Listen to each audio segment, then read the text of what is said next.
सुनिएगा ध्यान से। This call is now being recorded. सुन लिया? Yes, Yes, sir. sir. अब बोल के दिखाइए, कौन बोलेगा? प्रगति बोल दिखाएंगे। This call is now being recorded. This call is now being recorded. ऐसे बोलिए ना, कोई बोलिए। This call is now being recorded. बढ़िया कशिश, बहुत बढ़िया। हो गई रिकॉर्ड स्टार्ट। अब चलते हैं, जिसने आना होगा Yes. भी आ जाएगा। 87 हो गए वापस। अच्छा हाँ, आप कुछ कह रहे थे? No, sir. ठीक है ठीक है ठीक है। हाँ, तो हम थे स्कोप ऑफ फिजिक्स, हमने पूरा पढ़ लिया था। अब मैं पूछूंगा अभिनय। अभिनय तो हो गया, चलो कोई बात नहीं। लक्ष्य, लक्ष्य आप यहीं हैं? लक्ष्य, अरे ऐसे मत करना, जवाब दे देना, चाहे आंसर मत देना। Yes, sir. हाँ बढ़िया बढ़िया। तो मैं पूछ रहा था, आपको कल वाला पार्ट समझ में आ गया था अच्छे से? Yes, sir.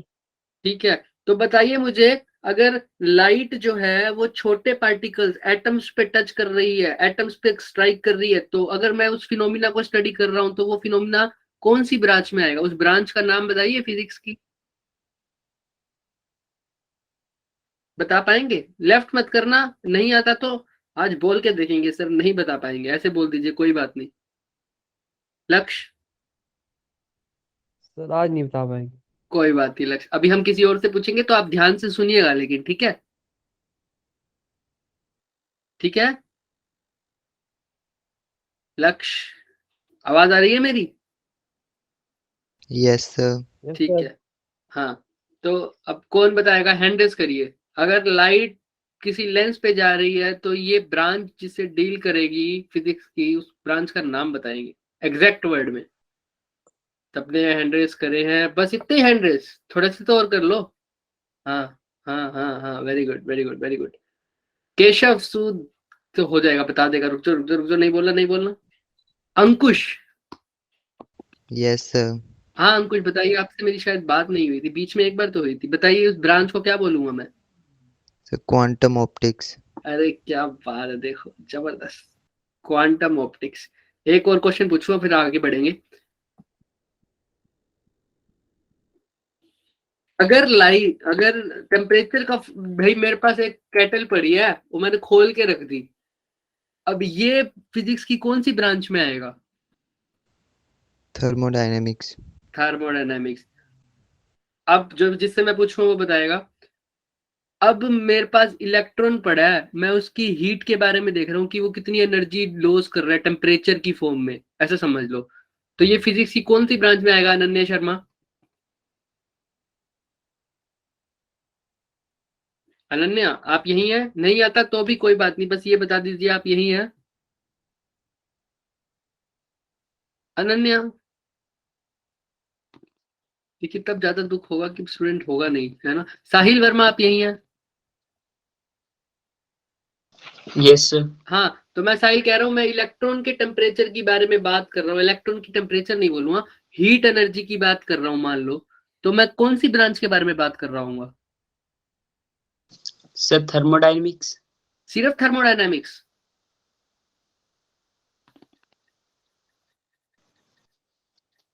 Yes sir. सोचिए, कोई थोड़ा बहुत ऐड करना जाएगा इसमें? Sir electron quantum thermodynamics. अच्छा ठीक है, क्या इसमें कुछ और ब्रांच भी आ रही है फिजिक्स की? Quantum physics. फिजिक्स में तो सब आ गया। अभी किसी ने बोला है थोड़ा थोड़ा, बोलिए बोलिए। Macroscopic. क्या आएगा? तो बोलिए, दोबारा बोलिए, कौन बोलेगा? इलेक्ट्रोमैग्नेटिज्म। इलेक्ट्रोमैग्नेटिज्म, क्योंकि इलेक्ट्रॉन चार्ज पार्टिकल है, चार्ज पार्टिकल भी मूव कर रहा है, इलेक्ट्रिक फील्ड से भी रिलेटेड है ये थोड़ा थोड़ा, है ना? Yes, तो इसमें sir. क्वांटम इलेक्ट्रोमैग्नेटिज्म भी होगा, क्वांटम ऑप्टिक्स भी होगा। समझ में आ रही है ये बात? यस है ना? तो ये सिर्फ मैं तो अभी एग्जांपल दिया हमने, हम इसको सिंपल इलेक्ट्रोमैग्नेटिज्म भी बोलेंगे किसी किसी केस में, लेकिन अभी आप समझ जाए ना, इसलिए मैं क्वांटम बोल रहा हूँ साथ में। हम ऐसा भी होगा कि मैं सिर्फ इलेक्ट्रॉन की बात करूंगा और इसको सिर्फ इलेक्ट्रोमैग्नेटिज्म बोलूंगा, ऐसा भी होगा तुम्हारे पास, क्योंकि हमने अभी क्वांटम की एग्जैक्ट डेफिनेशन नहीं करी।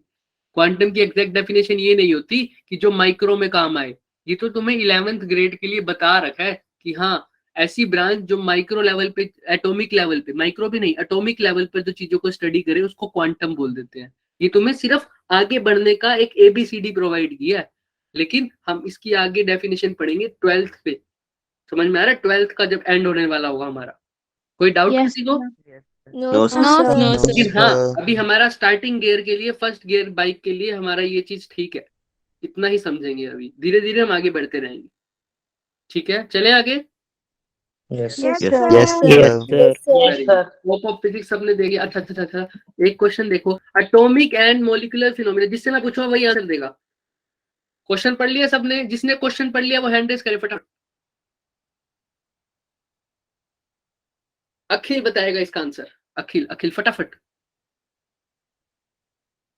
अखिल, अरे मैंने इतनी एक्साइटमेंट दिखा दी, अब अखिल जवाब नहीं दिया तो मेरी बेइज्जती हो जाएगी। अखिल, बेइज्जती तो करानी है ना? अखिल आप यही हैं? चलो, अभिषेक। The quantum mechanics. Very good. कोई ऐसा बंदा जिसको कोई दिक्कत हो इस प्रॉब्लम में? No, sir.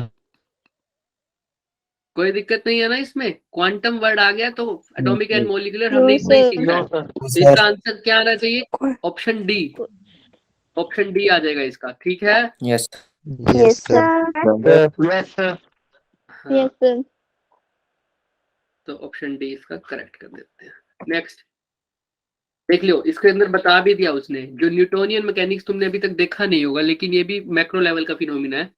Newtonian mechanics deal with the motion of the bodies, ये तो सबको पता है। मैकेनिक्स, नॉर्मल मैकेनिक्स का मतलब न्यूटोनियन मैकेनिक्स, तो वो मोशन ऑफ द बॉडीज पढ़ता था, फोर्स की रिस्पेक्ट में पढ़ते थे ना हम। Yes. कल ही हमने बात की है Yes. इसमें। किसी को doubt? No, sir. No, sir. जो नॉर्मल मैकेनिक्स था फोर्सेस के बारे में, इसी ऑप्शंस में हर एक चीज, ऑप्शन में पहला था न्यूटोनियन, उसको एक्सप्लेन किया हमने यहाँ पर। अच्छा, फ्लूइड मैकेनिक्स हमने नहीं पढ़ा हुआ है, तो मैकेनिक्स यानी जहां मैकेनिक्स आ जाए वहां फोर्सेस और मोशन आएगा। समझ में आ रहा है? कल हमने पढ़ा था। Yes, sir. Yes, sir. Yes, Yes, sir. तो अच्छा, केशव बताएंगे फ्लूइड मैकेनिक्स का मतलब क्या हो पाएगा फिर आपके अनुसार? केशव सर, मैकेनिक्स का मतलब अगर मोशन होता है तो फ्लूइड यानी जो लिक्विड चीजें वगैरह होती हैं, तो मतलब मैकेनिक्स लिक्विड्स का में सिर्फ मोशन। मोशन नहीं, मोशन के Force साथ and साथ motion. फोर्स भी है ना? Yes sir. हाँ, तो बहुत अच्छा आंसर दिया केशव ने। हैंड लोअर कर लीजिए, अब कर सकते हैं आप। ठीक है लोग तीनों। हाँ, उसने बोला कि अगर मैकेनिक्स का मतलब फोर्स का, मोशन का स्टडी करना फोर्स में, तो फिर फ्लूइड मैकेनिक्स का मतलब फ्लूइड के अंदर, फ्लूइड के ऊपर कितनी फोर्सेस लग रही है, फ्लूइड का मोशन कैसे हो रहा है। तो जिस ब्रांच में हम फ्लूइड के बारे में पढ़ेंगे सारा कुछ, उसको क्या बोल देंगे? Fluid mechanics.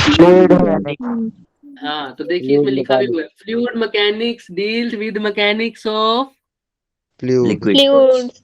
लिखा हुआ है ना? Fluid. हाँ, लिक्विड या Yes, फ्लूइड। yes. लिक्विड की जगह हम बोलते हैं fluids.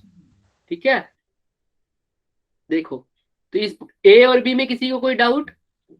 No, sir. No, sir. No, सी पर आ जाओ।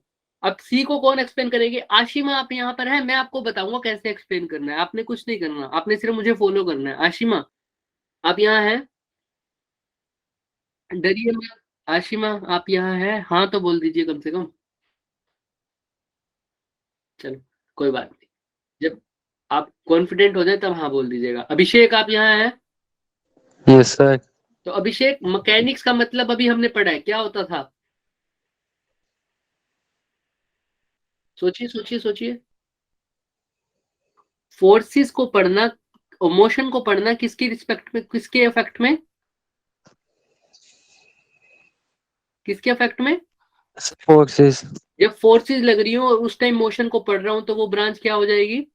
Mechanics. मैकेनिक्स। अब अप्लाइड का मतलब क्या होता है? अप्लाइड बताएगा कोई? लगाना. हाँ, लगाना। यहाँ पर अप्लाइड का मतलब होता है लगाना। बिल्कुल ठीक बात है, लगाना। किसी चीज को लगाना, वैसे समझू मैं फोर्स तो लगा रहा हूँ, लेकिन लगाने से क्या हो रहा है ना? अब मुझे पता तो है कि अगर मैं फिलामेंट को हीट करता हूँ तो रोशनी बनती है, होता है ना ऐसा? यही पढ़ा हुआ है हमने 10th क्लास में। मैं फिलामेंट को Yes, देखता sir. हूँ, Yes, हीट करता हूँ, तो उसमें से रोशनी निकलती है। लेकिन इसका मैंने अप्लाई कहाँ किया? कौन सी डिवाइस में अप्लाई किया? क्या बना? क्या बना? हमारी डिवाइस कौन सी बनी? बल्ब। बल्ब। बल्ब बना। तो मतलब मैंने किसी चीज को अप्लाई करा, किसी चीज की एप्लीकेशन को स्टडी किया। क्या किया?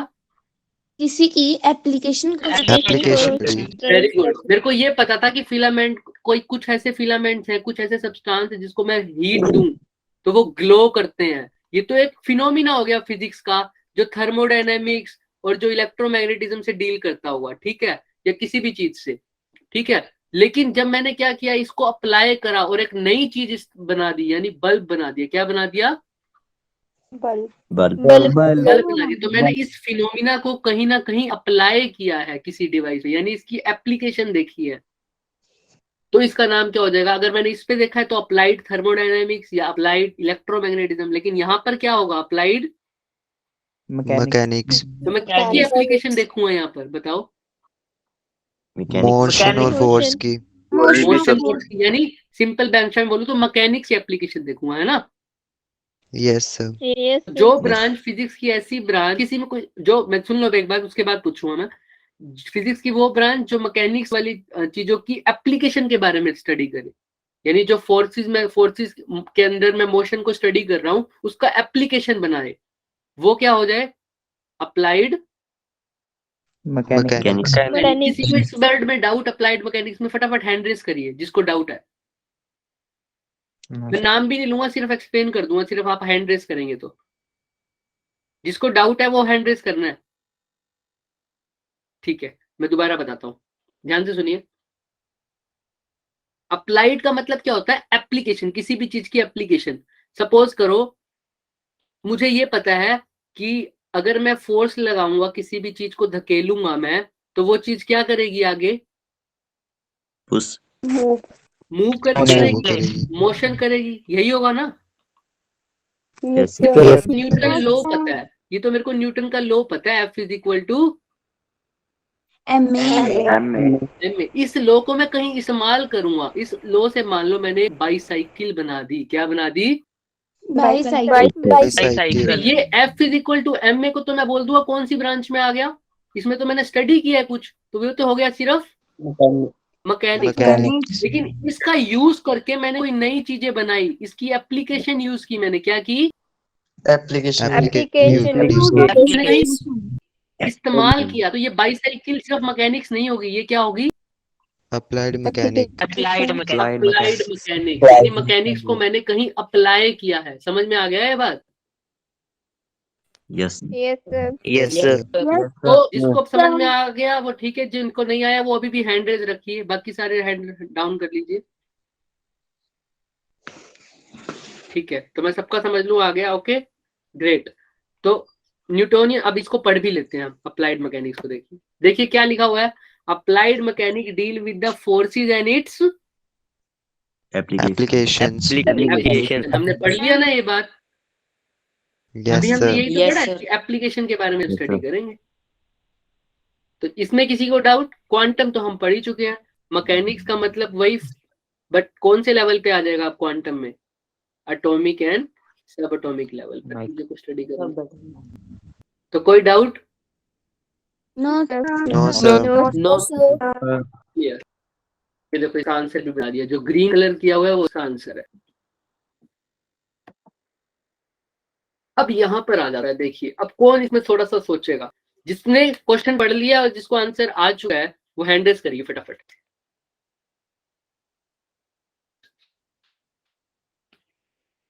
सिर्फ हैंड रेस, कोई नहीं बोलेगा। बहुत अच्छे से बात कर रहे हैं हम।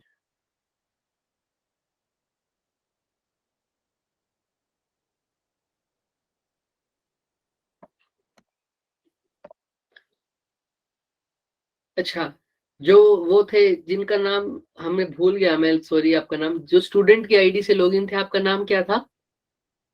रजत। रजत। हाँ रजत, आप इसके बारे में थोड़ा बहुत बता पाएंगे? कोशिश कर पाएंगे? हाँ या ना बोल दीजिए, कोई बात नहीं। अगर ना भी बोलेंगे तो भी इट्स फाइन, क्योंकि इतनी जल्दी हम ग्रैब नहीं कर पाते चीजों को। बहुत चीजें होती हैं, हम अभी पढ़ लेंगे इसको दोबारा। लेकिन मुझे बताइए, ऐसे चुप नहीं बैठिए, हाँ या ना बोल दीजिए। क्या एक्सप्लेन कर पाएंगे? No sir. कोई बात नहीं रजत, इट्स ओके, आपने बताया उसके लिए बहुत थैंक यू, है ना। अच्छा सतीश, आप यही हैं जिन्होंने भी सतीश की आईडी से लॉगिन किया? आई डोंट नो सतीश आपका एक्चुअल नेम है या नहीं। हाँ माइक ऑन हुआ है आपका, आप यही हैं? यस सर, अभिषेक मानो। हाँ अभिषेक, अभिषेक आप समझ पाएंगे इस क्वेश्चन का मतलब? सिर्फ No, मतलब, क्वेश्चन का आंसर नहीं, क्वेश्चन का मतलब बता दीजिए मुझे, फिर हम फटाफट आगे चले। क्वेश्चन क्या कहना चाह रहा है अभिषेक ये? अभिषेक यस सर।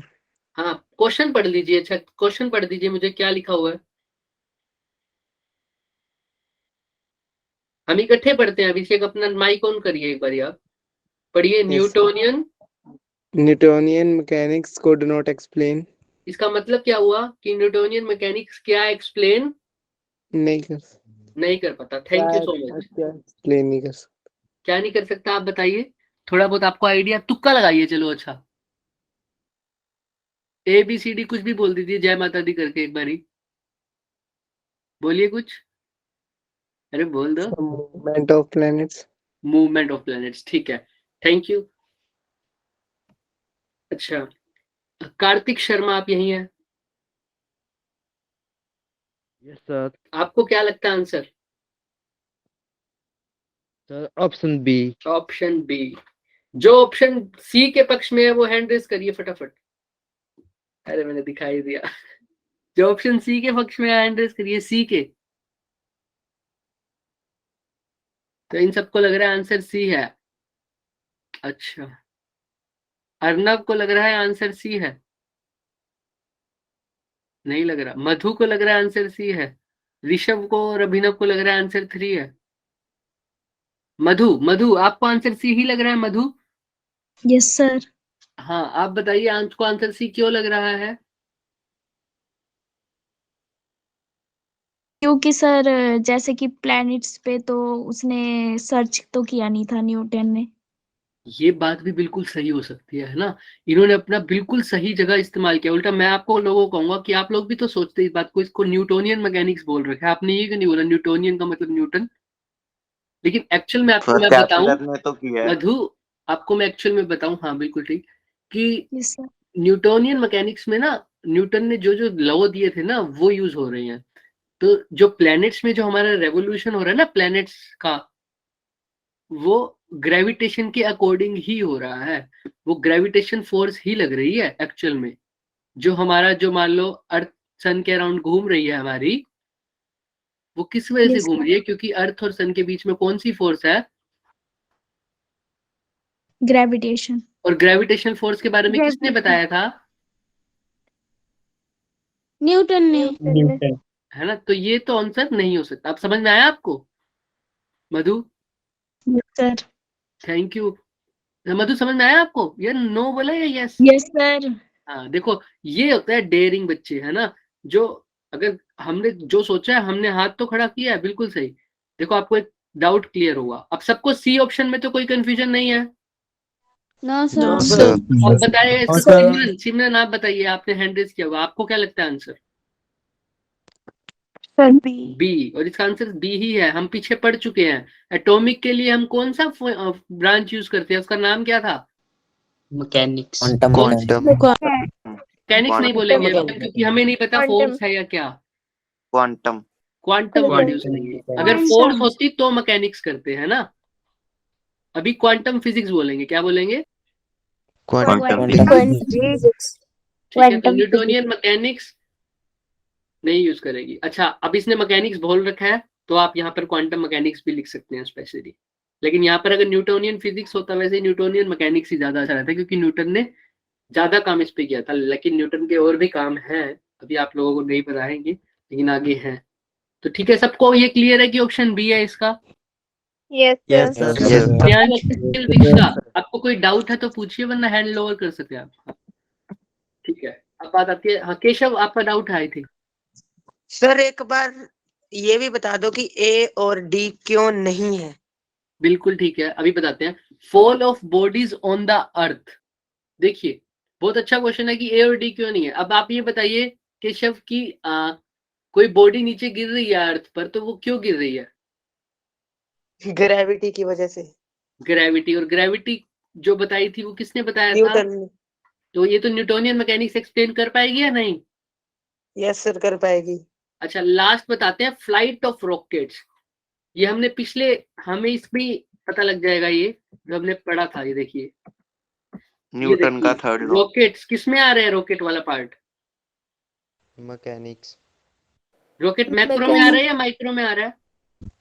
मैक्रो। मैक्रो। आप ऐसे समझिए इसको, ऊपर जा रहा है रॉकेट, नीचे गैसेस निकल रही है, तो ये कोई गैसेस की वजह से फोर्स एक्सर्ट हो रही है या नहीं हो रही?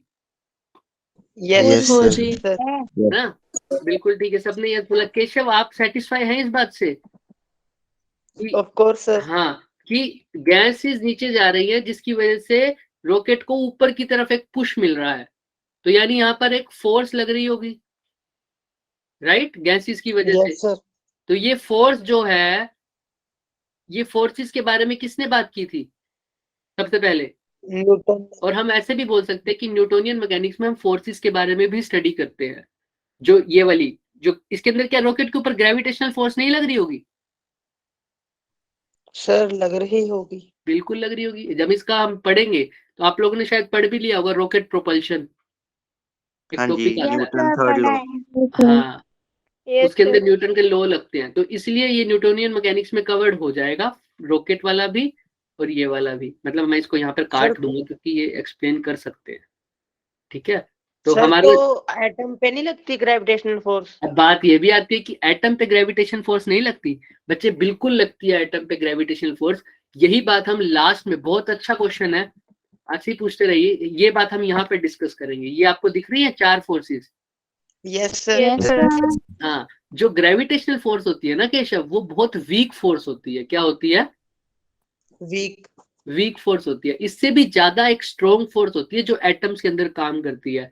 तो ग्रेविटेशन फोर्स तो लगेगी, आज तो गायब नहीं हो जाएगी जब हम एटम पढ़ेंगे, लेकिन उससे भी ज्यादा कोई फोर्स आ जाएगी जो ग्रेविटेशन के इफेक्ट को क्या कर देगी?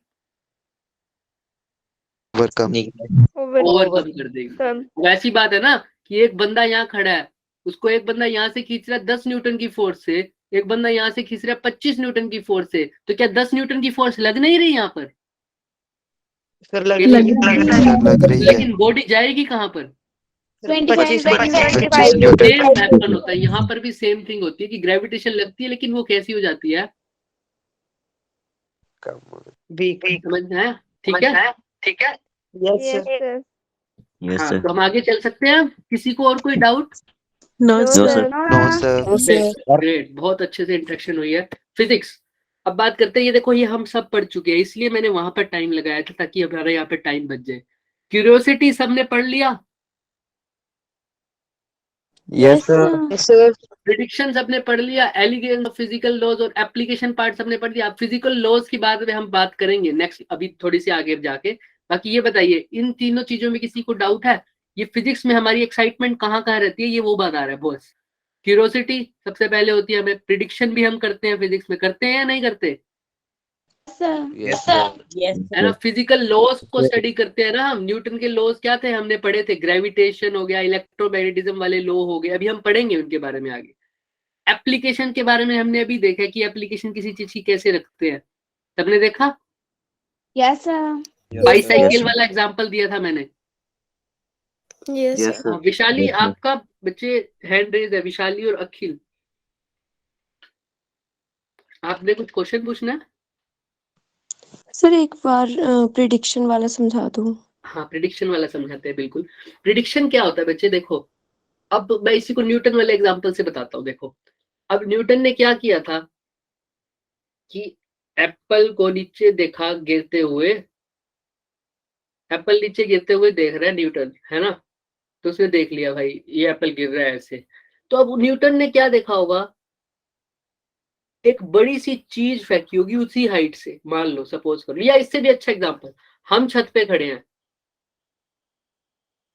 हम देख रहे हैं, 2 चीजें फेंकी मैंने, एक तो मोर का पंख फेंका और एक एप्पल फेंका, ठीक है। एक तो मैंने पंख फेंका और एक एप्पल फेंका नीचे।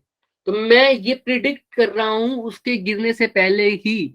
साइंस में अगर मेरे को न्यूटन के सारे नियम पता है, मतलब न्यूटन का जो फोर्स वाला है वो चीज मुझे पता है, तो मैं क्या इजीली प्रिडिक्ट नहीं कर पाता पहले ही कि पहली चीज कौन गिरेगी, एप्पल गिरेगा या पंख गिरेगा? Vishali, yes sir. है ना? मैं प्रिडिक्शन कि अगर मुझे पहले से ही चीजों के बारे में पता है तो मैं उसको पहले से ही गेस कर सकता हूं कि क्या हो सकता है ना? इस एक्सपेरिमेंट का रिजल्ट क्या आने वाला है, तो इसको बोलते हैं प्रिडिक्शन। सपोज करो, अच्छा आप मुझे बता ही दीजिए, आप में से कोई भी, कि बताओ अगर मैं एप्पल और क्या है दूसरा, मोर का पंख ऐसी जगह से फेंकू जहां पर एयर नहीं है, तो पहले कौन गिरेगा? दोनों एक टाइम पे पहुंचेंगे। वेरी गुड अनन्या, ये क्या क्वेश्चन मैंने डिस्कस तो नहीं किया ना अभी तक? No sir. No sir. बहुत अच्छा, अनन्या ने आंसर बताया इसका कि दोनों एक ही टाइम पे गिरेगा। अभी का कोई रीजन भी बताएगा मुझे? सर दोनों ये मैंने अब देखो, बिल्कुल। क्या अनन्या ने ये एक्सपेरिमेंट किया है? पहले मुझे ये बताओ, अनन्या ने क्या ये एक्सपेरिमेंट किया है? No sir. अनन्या ने आंसर दे दिया। अभी किसी ने, विशाली एक क्वेश्चन पूछा था आपने कि प्रिडिक्शन क्या होता है। देखो अनन्या ने इसको प्रिडिक्ट ही किया है ना? Yes sir. हाँ, तो एक्सपेरिमेंट के बिना। हाँ, तो बताइए नीलेश, आप कुछ कह रहे थे? सर मैं पीछे वाले क्वेश्चन के लिए कहना चाहूंगा कि हमें पता है न्यूटोनियन फिजिक्स वो होती है जिसमें हम बॉडीज की मोशन के बारे में स्टडी करते हैं। विद द तो हेल्प बाकी ऑफ जो तीनों, फोर्सेस की हेल्प से। हाँ जी, हाँ। तो बाकी जो तीन ऑप्शन है उन तीनों में तो मोशन हो रही है, तो हम डायरेक्टली कर तो सकते हैं कि बी अभी आंसर अभी होगा। अभी बिल्कुल। आप क्या नाम है आपका जिसने भी ये क्वेश्चन पूछा है? नीलेश। नीलेश। अभी हम आते हैं उसके बाद, अब एक बार ये बात खत्म कर दे फटाफट, फिर उसके बाद आएंगे। हमारे पास टाइम भी कम, हम थोड़ा सा लेंगे, ठीक है? अभी अभी आपके क्वेश्चन पे ही आते हैं। इससे पहले हम ये बात करेंगे कि इसकी एक्सप्लेनेशन कौन देगा। इसकी एक्सप्लेनेशन अपने पास रखिए, फिर मैं पूछूंगा, ठीक है? अनन्या शर्मा ने हाथ खड़ा किया है। हम अभी एक बार नीलेश के क्वेश्चन पे चलते हैं। नीलेश ने बोला, हाँ बताओ नीलेश, अब बताओ आपका क्वेश्चन क्या है। ये रहा पीछे मैं वाला बो- क्वेश्चन। मैं बोल रहा था कि न्यूटोनियन मैकेनिक्स वो होती है जिसमें हम बॉडीज की मोशन के बारे में स्टडी करते हैं फोर्स के रिस्पेक्ट के साथ। बिल्कुल बिल्कुल बिल्कुल। तो फॉल ऑफ बॉडीज में भी जो बॉडी है एयर से नीचे गिर रही है तो मोशन हो रही है। बिल्कुल। जो बी है एटॉमिक फिनोमिनन के बारे में नहीं पता कि मोशन हो रही है या नहीं हो रही। हाँ जो मूवमेंट ऑफ प्लैनेट्स है वो लिखा ही है कि मोशन हो रही है। हाँ और फ्लाइट ऑफ रॉकेट्स मतलब रॉकेट एक प्लेस से दूसरी जगह जा रहे हैं उसमें भी मोशन हो रही है। हाँ, सिर्फ बी में ही मोशन नहीं हो रही तो डायरेक्ट बी नहीं टिक कर सकते। बिल्कुल टिक कर सकते हो आंसर ये, लेकिन एक तुक्के वाली बात हो जाएगी ना, है ना? लेकिन हमें हमें तो एक्चुअल रीजन पता है। लेकिन अभी उन्होंने एटॉमिक फिनोमिना कहते हैं। एटॉमिक फिनोमिना में कुछ भी आ सकता है, इलेक्ट्रॉन का निकलना भी आ सकता है। इलेक्ट्रॉन, कोई, हमने फोटो इलेक्ट्रिक इफेक्ट पढ़ा हुआ है कि कोई भी लाइट डालते हैं तो इलेक्ट्रॉन निकलता है, तो इलेक्ट्रॉन का क्या मोशन नहीं हो रहा होगा फिर उसमें? हो रहा होगा। तो इलेक्ट्रॉन का मोशन क्या फिर मोशन हो गया? इसमें भी तो मोशन हो गया ना? जी। ये भी तो एटॉमिक फिनोमिना है। तो हम हम्म। श्योर नहीं है ना, तो हम श्योर, जो जो चीज हमें पता है तो हम उसको अच्छे से इस्तेमाल करें ना। हम तुक्का वहीं लगाएंगे जहां हमें थोड़ा श्योरिटी नहीं होगी। समझ में आया नीलेश? Yes sir. हाँ, चलिए आगे चलते हैं। सर एक क्वेश्चन मैं हाँ, पूछूं? कौन बोल रहा है? केशव? Yes sir. हाँ केशव, बोलिए बोलिए। मुझे दिखाई सर क्यों नहीं दे रहा कि एटम्स में तो किसका माउस चल, किसका म्यूट और है। हाँ बताइए। सर एटम्स में तो आपने बोल दिया वो ओवरकम हो जाती है फोर्स, पर हाँ, जब हम रॉकेट में देखें तो भी फोर्स ओवरकम ही हो रही है क्योंकि वो रॉकेट तो ऊपर जा रहा है। बहुत बढ़िया क्वेश्चन है ये। सारे आंसर दूंगा मैं बिल्कुल आपका। आपने मुझे आगे बढ़, हम आगे बढ़ेंगे ना, आपके सारे आंसर आ जाएंगे। लेकिन मैं, आपने पूछ लिया तो मैं बता देता हूँ। ये जो शॉर्ट फोर्स जो ओवरकम करती है ना, उस फोर्स का नाम होता है न्यूक्लियर फोर्स। क्या बोलते हैं उसको? Nuclear force. Nuclear force. हाँ, ये शॉर्ट रेंज फोर्स होती है बेटा। ये बहुत छोटे लेवल पे एक्ट करती है, ये माइक्रोस्कोपिक लेवल पे एक्ट करती है। क्या रॉकेट जो है वो माइक्रोस्कोपिक ऑब्जेक्ट है? Sir macro.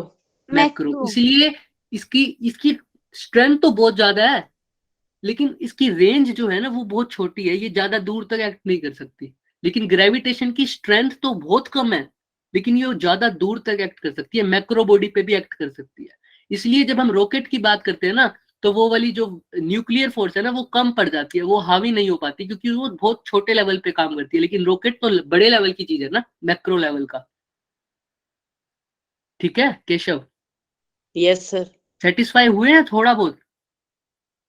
थोड़ा बहुत ही। हाँ, अभी हम आगे पढ़ेंगे, आपको सब समझ में आ जाएगा इसके बारे में। अभी बताता हूँ मैं, आज हम पढ़ ही रहे थे वैसे वो, अभी वही पढ़ेंगे हम। तो अब हाँ, आगे बढ़ सकते हैं हम। इसका आंसर मैं लास्ट में पूछूंगा सबसे। देख लिया सबने ये question? Yes sir. Yes, sir. सारे बोलिए यस और नो।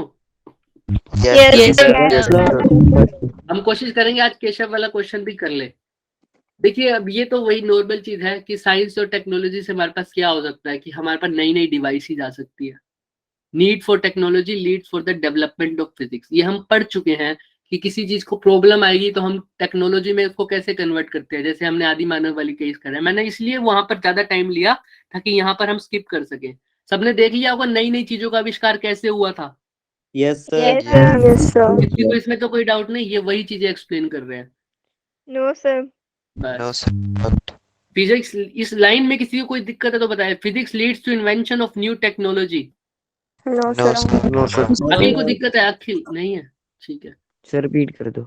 हाँ, physics leads to the invention of new technology. बेटे ये इसका मतलब यही है कि देखो, हमने बात की थी कि जब आइंस्टाइन सॉरी न्यूटन ने किसी भी चीज के बारे में डिस्कवरी की थी हमारे पास, है ना, या हम आदि मानव की ही बात कर लो तुम, उन्होंने फिजिक्स ही लगी थी एक किस्म से। जब उन्होंने खींचना शुरू किया था, एक खींचने से एक ऑब्जेक्ट को खींचा ही था ना उन्होंने, कार्ट को, Yes, sir. उसी से हमारे पास क्या नई डिस्कवरी आई, एक टेक्नोलॉजी बन गई। क्या बोलते थे उसको?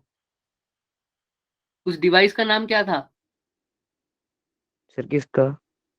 जो आदि मानव ने अपनी फिजिक्स लगाई थी? तो हमारे पास एक नई डिवाइस आई थी, क्या बोले थे उसको? सर बैलगाड़ी। बैलगाड़ी आई थी। बैलगाड़ी के बाद एक और चीज आ गई। अब हमने कार्ट आ गया, कार्ट के बाद अगर चलता रहा तो अभी साइकिल आ गई, स्कूटर आ गया, कार आ गई, एरोप्लेन आ गए। अब ये हमारे पास एक नई टेक्नोलॉजी आ गई, उसको क्या बोल दिया हमने? देखो अभी मैं बताता हूँ, इसको क्या बोल दिया हमने? इसको हमने बोल दिया ऑटोमोबाइल। बोला या नहीं बोला? Yes sir. Yes, sir. Automobile का डिस्कवरी आगे नहीं बढ़ रहा ऑटोमोबाइल का सिस्टम, अब हमारे पास इलेक्ट्रिक स्कूटर भी आ गए। Yes sir. Yes, sir. यही फिजिक्स से ही नई टेक्नोलॉजी बनती है। यहाँ तक समझ में आया आप सबको? Yes, sir. हाँ, अब यहाँ पर ध्यान देना सब बच्चे, यहीं पर हम पढ़ेंगे किस किस की बात जो हमारा केशव ने क्वेश्चन दिया है। क्वेश्चन अगर हमारा क्लियर हो जाए तो अच्छी बात है, वरना हम क्लास के बाद भी रुक सकते हैं, नो प्रॉब्लम। अच्छा, तो यहाँ पर देखिए, ये मैंने ना नोट्स बनाए थे शायद, तो उसमें रह गया, इट्स ओके। तो देखिए यहाँ पर, अच्छा मैंने अभी बताया ना आप लोगों को ये वीक वाली बात, ठीक है। हाँ, तो ये फोर्सेस होती हैं फंडामेंटल फोर्सेस ऑफ नेचर। क्या होता है फंडामेंटल फोर्सेस? किसी को पता है फंडामेंटल का मतलब? ये सब हम डिस्कस कर चुके हैं पीछे वाला, इसलिए मैंने फटाफट करा। सर जो अपने आप एग्जिस्ट होती है। हाँ बोलो बोलो, क्या बोला? फंडामेंटल का मतलब? Sir, basic. Basic. Very good, सही आंसर बिल्कुल। किसने दिया? Sir, Ananya. अनन्या ने। अनन्या बिल्कुल सही आंसर दिया। फंडामेंटल का मतलब बेसिक।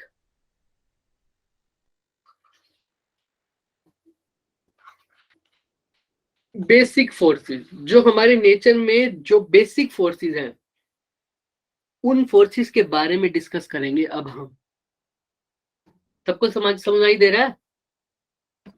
Yes sir. मेरा ना फोन ऑफ हो गया है तो मुझे चैट दिखाई नहीं दे रही होगी अभी, तो मैं फोन चार्जिंग पे लगा दिया अपना, मैं चार्जिंग पे लगाना भूल गया था। कोई बात नहीं, अभी हम माइक से ही बात करेंगे।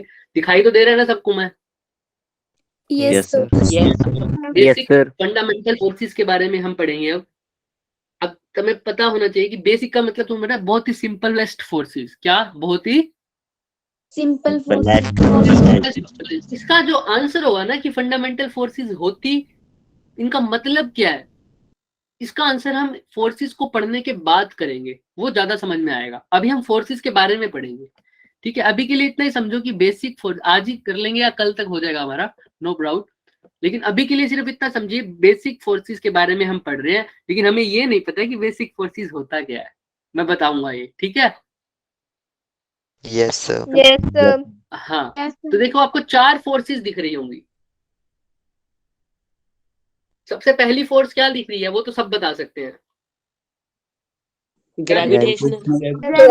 Gravitation force. हाँ, दूसरी फोर्स क्या दिख रही है? इलेक्ट्रिक फोर्स, मैग्नेटिक है ना। ऊपर वाली तो फोर्स दिख रही है इलेक्ट्रिक फोर्स, नीचे वाली क्या दिख रही है? Magnetic force, nuclear force, nuclear force नहीं नहीं नहीं, इन दोनों में यही दोनों। मैग्नेटिक मैग्नेटिक फोर्स, इलेक्ट्रिकल और मैग्नेटिक। अब सारे एक बार माइक ऑफ कर लीजिए, आवाज गूंज रही। कर लिया नहीं किया अभी? एक बच्चे का रहेगा। डन। अब ठीक है, तो मैग्नेटिक फोर्स और इलेक्ट्रिक फोर्स सबको दिख रहा होगा। ग्रेविटेशनल फोर्स क्या होती है पहले तो मुझे ये बताओ। चलो हम इसका नामकरण कर देते हैं, फिर करते हैं। ये होगी ग्रेविटेशनल फोर्स, ये हो गई इलेक्ट्रिक फोर्स, ये हो गई मैग्नेटिक फोर्स। ये कौन सी फोर्स हो गई? इसको हम बोल देते हैं एक बार स्ट्रॉन्ग। तुम्हें नाम पता नहीं इसलिए मैं बता रहा हूँ, तुम्हें पता होगा वैसे, तुम पढ़ चुके हो। Strong nuclear. एक और होती है वीक न्यूक्लियर फोर्स। सबको दिख गया ये नाम? Yes sir. ये 4 फोर्सेस होती हैं फंडामेंटल। क्योंकि मैं अभी फंडामेंटल का मतलब इसलिए नहीं समझा रहा, क्योंकि जैसे ही मैंने फंडामेंटल का मतलब समझाया हमारे पास 10 क्वेश्चन और आ जाएंगे आगे कि सर ऐसा, तो ये बताइए, फिर ये बताइए, है ना। इससे पहले कि अब उन सब के आंसर मैं पहले ही दे दूंगा, फिर हम बताएंगे कि फंडामेंटल का मतलब क्या होता है। ऐसे तो सबको पता है कि फंडामेंटल मतलब होता है बेसिक फोर्सेस, और ये 4 बेसिक फोर्सेस है नेचर की। ठीक है, हम पढ़ेंगे इसको। तो मैं चाहता हूं पहले ही आपके आंसर क्लियर हो जाए। ग्रेविटेशन का मतलब तो सबको पता होता है। ग्रेविटेशनल फोर्स कौन सी फोर्स होती है बताइए?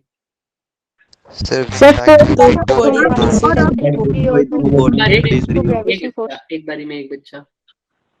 Force of attraction between two bodies. दो बॉडीज के बीच में फोर्सेस का अट्रैक्शन। तो ये फोर्सेस का अट्रैक्शन किस वजह से होता है? Due to their masses. Very good, due to their masses. Due to their masses. दो ऑब्जेक्ट आपस में एक दूसरे से क्या करते हैं? अट्रैक्शन फील करते हैं, या कैसी भी फोर्स फील। अच्छा बताइए, क्या ये रिपल्शन हो सकती है कभी? ग्रेविटेशनल फोर्स में? हाँ, सोचिए थोड़ा।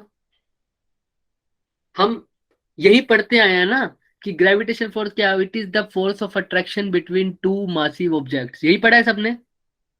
Yes sir. है ना। क्या ये रिपल्सिव हो सकती है क्या? Yes sir. No sir. अब जो नो बोल रहे हैं वो अपना नाम बताए, क्योंकि सर को तो दिख नहीं रही चैट। चलो वैसे मैं इसको कर सकता हूँ, एक सेकंड।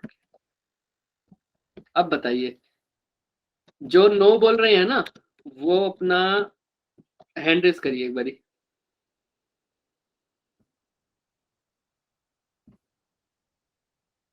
अनिक ने नो बोला है। अनिक, केशव ने भी नो बोला है। अनिक आप बताइए पहले। नीलेश ने भी नो बोला है। हमेशा अट्रैक्टिव ही होगी। अच्छा, कशिश आप बताइए, आपके अकॉर्डिंग अट्रैक्टिव ही होगी ये? यस सर, अट्रैक्टिव ही होगी। हाँ, ये बात भी सही है। In this force everybody attract other body with the force which is directly proportional to the product. बिल्कुल सही आंसर है कि अट्रैक्टिव ही होती है। ये इसका नेचर है कि ग्रेविटेशनल फोर्स अट्रैक्टिव होती है। वो हम आगे पढ़ेंगे कि इसमें छोटे छोटे पार्टिकल एक्सचेंज भी माने जाते हैं, उनको ग्रेविटॉन्स बोलते हैं। हम उसके बारे में भी नहीं पढ़ेंगे, ठीक है सर। वैसे ये अट्रैक्टिव ही क्यों होती है, रिपल्सिव क्यों बिल्कुल नहीं होती? यही बात। हाँ अभी देखेंगे। वैसे तो ये इस फोर्सेस का नेचर है बच्चे, इनकी कई ये फंडामेंटल फोर्सेस हैं। हम फंडामेंटल फोर्सेस को ना कभी भी एक्सप्रेस नहीं कर सकते। हम जब यूनिट एंड डायमेंशन पढ़ेंगे ना, हम 2 क्वांटिटीज पढ़ेंगे, फिजिकल फंडामेंटल क्वांटिटी और डिराइव्ड क्वांटिटी। पढ़ा होगा सबने? Yes sir. पढ़ा था ना। इसमें फंडामेंटल का मतलब यही होता था जो किसी और चीज से डिराइव ना हो सके। जो फंडामेंटल चीज होती है ना वो होती ही ऐसे है, उसका कोई रीजन, मतलब उसका नेचर होता है ये। लेकिन हाँ, जो डिराइव्ड होता है उसका हम रीजन देते हैं। अब ये इसका नेचर है ग्रेविटेशन का कि अट्रैक्टिव है। लेकिन हम आगे जाके इसको पढ़ते भी हैं बीएससी एमएससी लेवल पे, कि अभी तक इस पे रिसर्च चल रही है कि इनमें छोटे छोटे पार्टिकल्स, तो नहीं बोलूंगा मैं अभी के लिए, तुम सब बोल लो, पार्टिकल एक्सचेंज होते हैं, उसको बोलते हैं ग्रेविटोन्स। क्या बोलते हैं?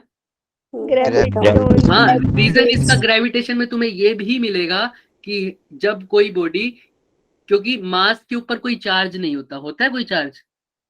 No sir. नहीं। और ये जो फोर्सेस लगती है ना, ये फील्ड के कारण लगती है, ग्रेविटेशनल फील्ड के कारण। किसके कारण? जैसे हम चुंबक की बात करें, चुंबक को थोड़ा सा पास ले आओ, एकदम से अट्रैक्ट कर लेती है ना चीज।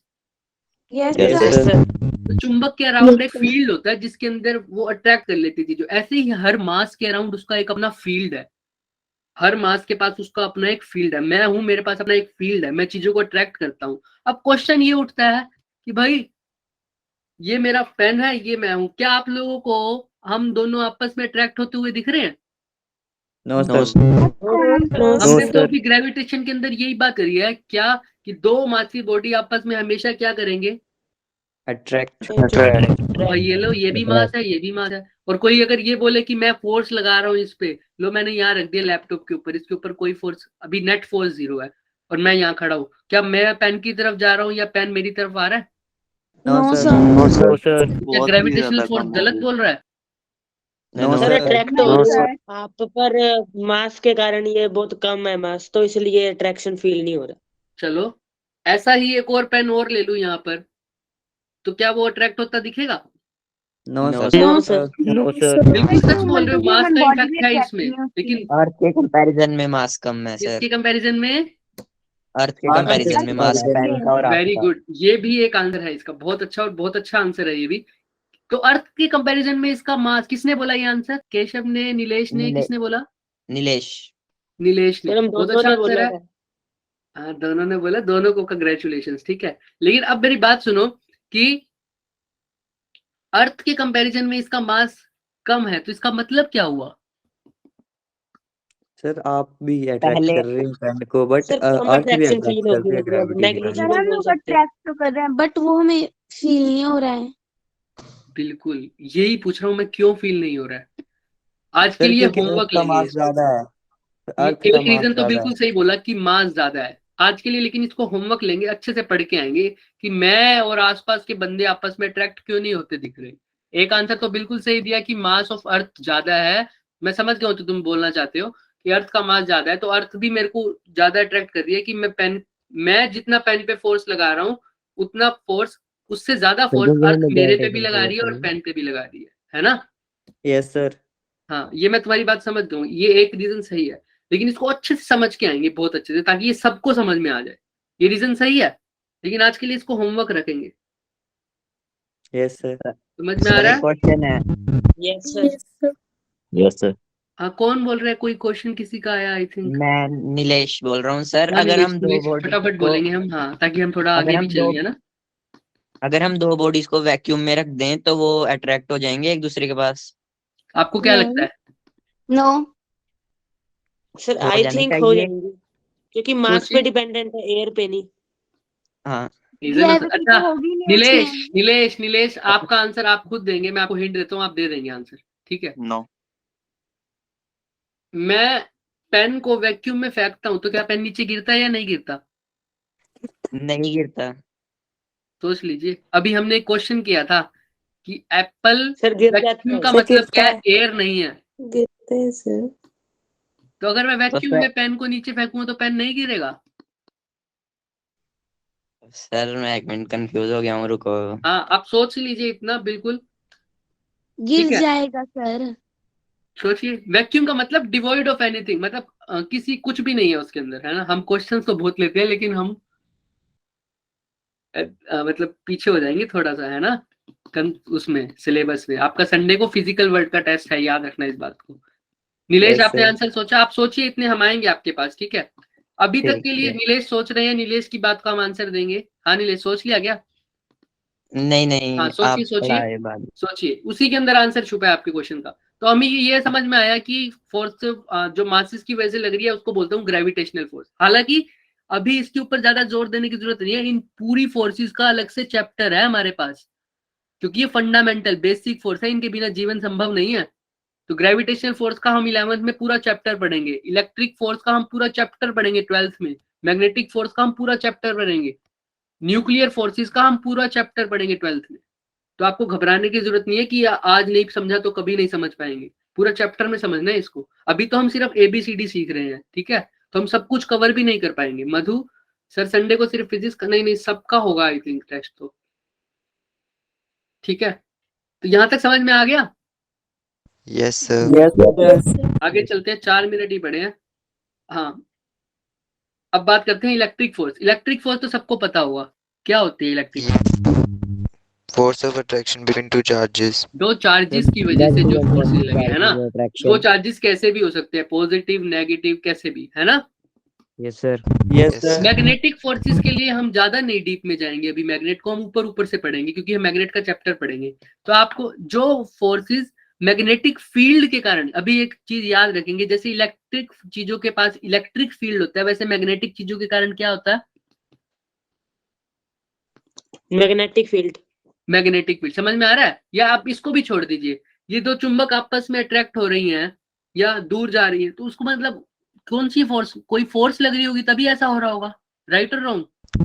राइट। Yes, sir. फोर्स को हम बोल देते हैं मैग्नेटिक फोर्स। अभी के लिए आप ये समझ सकते हैं, कोई दिक्कत? No, sir. No sir. Magnetic objects में जो यूज हो रही है फोर्स। इलेक्ट्रिक फोर्स समझ में आया, मैग्नेटिक फोर्स समझ में आया। स्ट्रॉन्ग न्यूक्लियर फोर्स, यहाँ पर आपके केशव का भी आंसर है, हम इस पे भी आएंगे। अभी पहले मुझे ये बताइए, ग्रेविटेशनल, इलेक्ट्रिक और मैग्नेटिक में कोई डिफरेंस, कोई मतलब कोई कंफ्यूजन? No sir. मासिस की वजह से जो हो वो ग्रेविटेशनल, चार्जेस की वजह से जो हो वो मैग्नेटिक। चार्जेस की वजह से, चार्जेस रेस्ट पे। अच्छा, जिसने भी बोल दिया चाहे वो गलती से बोला है, लेकिन वो मैग्नेटिक फोर्स भी हो सकती है, वो हम आगे से पढ़ेंगे अभी, ठीक है। वो भी गलत नहीं बोल रहा, लेकिन अगर चार्ज रेस्ट पे है तो सिर्फ क्या होगी? Electric force. क्या होगी? Electric force. और जो मैग्नेट की वजह से, मैग्नेटिक फील्ड की वजह से, वो फोर्स का नाम मैग्नेटिक। अब आती है कि इलेक्ट्रिक फोर्स। देखो क्या नाम है आपका? केशव, आप यही हैं? Yes sir. हाँ केशव, मैं आपको ना एक चीज बताऊंगा जिससे आपको उस आंसर तक हेल्प मिलेगी पहुंचने में। जो आपको थोड़ा सा समझ आया था ना, वो थोड़ा सा ज्यादा समझ में आएगा। अभी हम सब बच्चे देखेंगे, दो ही चीजें पढ़ेंगे, उसके बाद छुट्टी। ग्रेविटेशनल और इलेक्ट्रिक फोर्स। अब मुझे एक बात बताइए, दो मासिस के बीच में, अब अभी तक सब क्लियर हो जाएगा थोड़ा बहुत, दो मासिस के बीच में जो फोर्स लग रही है उसका नाम? ग्रेविटेशनल। सब बताएं, सब। Gravitational force. दो चार्जेस के बीच में जो लग रही है उसका नाम? Electric electrical force. अब चलते हैं हम अपनी पीपीटी में, थोड़ा सा एक्सप्लेन करूंगा, ज्यादा नहीं, ताकि आप लोग अपना आंसर ढूंढ पाए इसमें।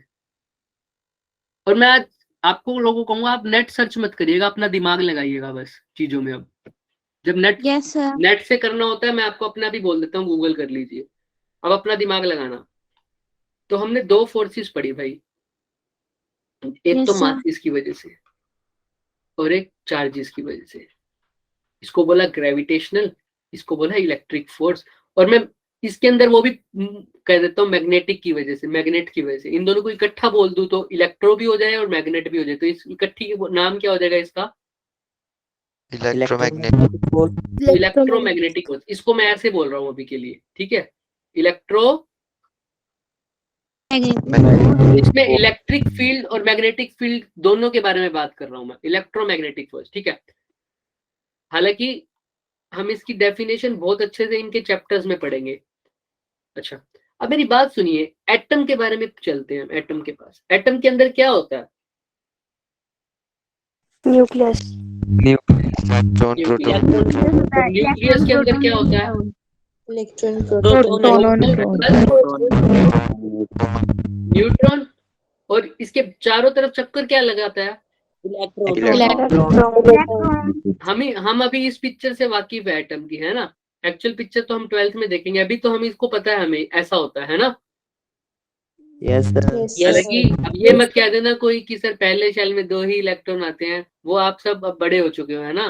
कोई मेरे को बोल दे सर आपने पहले शेल में 2 इलेक्ट्रॉन नहीं डाले, लो भाई तुम अपने हिसाब से डाल लेना सर, बैलेंस मान लो। हाँ, कुछ भी मान लो, है ना, अपने हिसाब से। तो ये इलेक्ट्रॉन जा रहे हैं, रोटेट कर रहे हैं, अंदर न्यूट्रॉन और प्रोटॉन है। अब एक बात बताइए, प्रोटॉन का तो मास होता है ना? Yes, Yes, sir. sir. Yes, sir. Neutron का भी मास होता है ना? Yes, Yes, Yes, sir. Electron पे मास होता है? Yes, sir. होता है, लेकिन बहुत लाइट होता है, है। याद है। होता है लेकिन लाइट होता है, बिल्कुल होता है। ठीक है, अब मेरी बात सुनिए। एक तीसरी फोर्स भी है हमारे पास, ये क्या नाम है इसका? अभी मैं इसकी सिर्फ डेफिनेशन बता रहा हूं आपको आज के लिए, ध्यान देखना इस बात को। मैं धीरे धीरे करूंगा, इस चारों फोर्सेस को हमने बहुत अच्छे से पढ़ना है, मैं यही चाहता हूँ, इसलिए धीरे धीरे पढ़ाएंगे इनको, ताकि आप पूरे 12th और 11th आसानी से निकल जाए आपकी। स्ट्रॉन्ग न्यूक्लियर फोर्स की मैं थोड़ी छोटी सी डेफिनेशन बनाऊंगा। न्यूट्रॉन, सबने न्यूक्लियस देखा है, न्यूक्लियस के अंदर अभी मैंने दो चीजें लिखी हैं। पहला प्रोटॉन, प्रोटॉन, दूसरा Proton, न्यूट्रॉन, neuron. प्रोटॉन के अंदर तो चार्ज है ना? हाँ जी, कौन सा चार्ज है प्रोटॉन पे? Positive. पॉजिटिव। और न्यूट्रॉन पे क्या चार्ज है? Sir Neutral. कुछ भी नहीं। कुछ भी नहीं। लेकिन आपने जो अल्फा पार्टिकल का एक्सपेरिमेंट किया होगा सबने, अल्फा पार्टिकल वाला। Yes, sir. हम चलो Yes, नहीं sir. भी किया, जिसने एटम होता है ना, उसका बहुत सारा स्पेस जो होता है वो खाली होता है, और छोटी सी ही जगह पर क्या होता है अंदर उसके? न्यूक्लियर। ये बात सबको पता है? Yes, sir. yes, न्यूक्लियस होता है वो बहुत छोटी सी जगह में है, लेकिन उसका मास बहुत ज्यादा होता है। उस मास की छोटी सी जगह के अंदर क्या क्या होगा हमारे पास? प्रोटॉन भी होंगे और न्यूट्रॉन। चलो न्यूट्रॉन को एक पास से कर देते हैं एक बारी, प्रोटॉन को उठाओ। प्रोटॉन पे चार्ज बोल रहे हो पॉजिटिव, दो, इसके अंदर तो बहुत सारे प्रोटॉन होंगे, न्यूक्लियस के अंदर तो हो सकते हैं ना बहुत सारे protons. Yes, sir. Element to element vary करेंगे नंबर, लेकिन होते तो है ना। मान लो 4, 5 प्रोटॉन, 6, 10, 15, 20, कितने भी हो सकते हैं प्रोटॉन। एक Yes. प्रोटॉन के अंदर पॉजिटिव चार्ज, दूसरे प्रोटॉन के अंदर भी पॉजिटिव चार्ज। एक फोर्स पढ़ी है हमने अभी, इलेक्ट्रिक फोर्स, जो किसके बीच में लगती थी? Charge. Two तो charge. इनके बीच में क्या इलेक्ट्रिक फोर्स नहीं लगेगी? लगेगी। लगेगी सर. और कैसी फोर्स लगेगी? ये एक दूसरे को दूर फेंकेंगे या पास बुलाएंगे? दूर Sorry, से. back. हाँ, ये सबको पता है। पहले मुझे ये बताओ जिसको ये नहीं पता कि ये रिपेल करेंगे, कोई है ऐसा? हाँ सर। अब यहीं से एक क्वेश्चन आता है कि सर आपको कैसे पता ये रिपेल करेंगे? अब क्वेश्चन तो पूछने को हम ये भी पूछ सकते हैं कि सर पॉजिटिव और पॉजिटिव आपस में रिपेल ही क्यों करते हैं? पॉजिटिव और पॉजिटिव अट्रैक्ट क्यों नहीं करते? किसी के दिमाग में ऐसा क्वेश्चन आया? Yes sir. कौन है वो, नाम बताए मुझे। दिव्या, सबके दिमाग में आया होगा, पूछ नहीं रहा कोई, बस है ना। पॉजिटिव और पॉजिटिव एक दूसरे को रिपेल ही क्यों कर रहे हैं? पॉजिटिव और नेगेटिव, वही में इसका आंसर छुपा है। हम आगे जाके क्वांटम इफेक्ट्स में स्टडी तो करेंगे, लेकिन अभी भी सुन लीजिए, वहां पर भी हम इतना नहीं करेंगे। रीजन नहीं, क्योंकि ये कैसी फोर्सेस हैं सारी? Fundamental forces. फंडामेंटल फोर्सेस होते हैं बेसिक फोर्सेस। अब तुम्हें पता है 1 के बाद 2 ही क्यों आया? No sir. लेकिन हमें सर ये रूल पता है है, काउंटिंग का। ये तो काउंटिंग है, फंडामेंटल है, ये हमने ऑब्जर्व किया है। ये हमारी जो चीजें हैं उनके, अभी मैथ्स भी हटा दो, ये चीजें जो है ना फंडामेंटल चीजें, ये हमने पहले से ऑब्जर्व की हैं, ऐसा हुआ है, इन्हीं से तो हम आगे बढ़े हैं। हमने काउंटिंग सीखी है, उसके बाद हम रीजन दे सकते हैं कि 2 × 3 6 क्यों होता है। अब मैं इसका रीजन दे सकता हूँ ना इसका रीजन, 2 × 3 6 क्यों होता है, 2 × 3 8 क्यों नहीं होता? Yes, sir. इसका रीजन दे सकता है कोई मुझे? सर क्योंकि ये फंडामेंटल है। नहीं, ये फंडामेंटल नहीं है बेटे, ये डेराइव्ड है। फंडामेंटल चीजें होती है जो हमने सबसे पहले बेसिक चीजें देखी हैं, चीजों को देखा है कि ये ऐसा ही होता है, ये इनका नेचर है। उसके बाद हमने इनको यूज करके दूसरी चीजें देखी हैं। काउंटिंग मैंने पढ़ी, काउंटिंग फंडामेंटल है, उसको मैं एक्सप्लेन नहीं कर सकता, लेकिन ये चीजें तो डेराइव्ड है। अब इसका मतलब समझो, 2 को मैं 3 बार गया हूं, तो 2 को 1 बार गया हूं तो 2 को 2 बार गया हूं तो फिर 2 को फिर 2 बार गया हूं तो फिर 2, कितना हो गया ये? 6. 2 × 3, सब बोलते हैं ना इसको, Yes, sir. या ऐसे बोल दो 3 × 2। ये चीजें डिराइव्ड हैं। अब सोचने वाली बात है, अब ये तुम पीछे जाना पड़ेगा बहुत। क्या ये डेराइव्ड है। हालांकि आता तो ये भी मल्टीप्लीकेशन भी हमारा फंडामेंटल लेवल पे है, लेकिन हम कुछ लेवल तक इसको एक्सप्लेन कर सकते हैं। क्योंकि मैं क्यों बोल रहा हूँ कुछ लेवल तक, क्योंकि अब देखो ये भी हमने किया, इसमें भी हमने किस चीज का यूज किया है, ध्यान से देखो, एडिशन का यूज नहीं किया। Yes sir.